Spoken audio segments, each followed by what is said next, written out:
ইউরোতে ফ্রান্সের মিশন শেষ। স্পেনের কাছে হেরে সেমিফাইনাল থেকে বিদায় নিয়েছে এমবাপ্পে বাহিনী।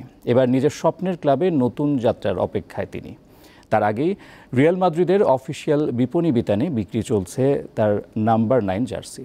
তা কিনতে ভিড় জমিয়েছেন মাদ্রিদিস্তারা। ছোটবেলা যার ছবি দেয়ালে টাঙিয়ে রেখে ফুটবলার হবার স্বপ্ন দেখতেন, সে CR7-এর সাবেক ক্লাব রিয়াল মাদ্রিদে এখন অফিসিয়ালি পরিচয় পর্ব সেরে নেওয়ার অপেক্ষায় ফরাসি গ্যালাকটিকো কিলিয়ান এমবাপ্পে। তার আগেই গেল মঙ্গলবার সান্তিয়াগো বার্নাবু তার নাম্বার 9 জার্সি নিজস্ব বিপণী বিতানে সাজিয়ে রেখেছে রিয়াল প্রেমীদের জন্য। আর তা কেনার জন্য উপচে পড়া ভিড় জমিয়েছেন এমবাপ্পে সমর্থকেরা।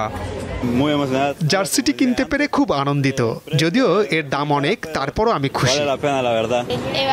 প্রথমবারের মতো এমবাপ্পের জার্সি উঠেছে, তাই এখানে অনেক ভিড় লেগে আছে।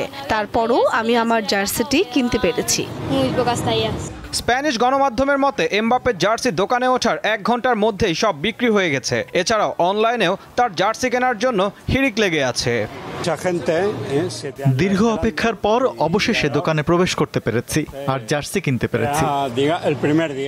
7 বছর প্রচেষ্টার পর গত 3 জুন 5 বছরের চুক্তিতে এমবাপ্পেকে দলে ভেড়ায় লস ব্লাঙ্কোরা। ফরাসি তারকাকে সবার সামনে পরিচয় করিয়ে দেওয়ার দিনক্ষণও জানিয়ে দিয়েছে রিয়াল মাদ্রিদ। আগামী 16 জুলাই বার্নাবুতে সমর্থকদের সামনে প্রথমবারের মতো বিখ্যাত সাদা জার্সিতে হাজির হবেন এই ফরাসি তারকা, যেখানে এমবাপ্পের পরিচিতি অনুষ্ঠানে উপস্থিত থাকবেন প্রায় 81,000 লস ব্লাঙ্কোস সমর্থক। ঈশান হাসান, দীপ্ত স্পোর্টস।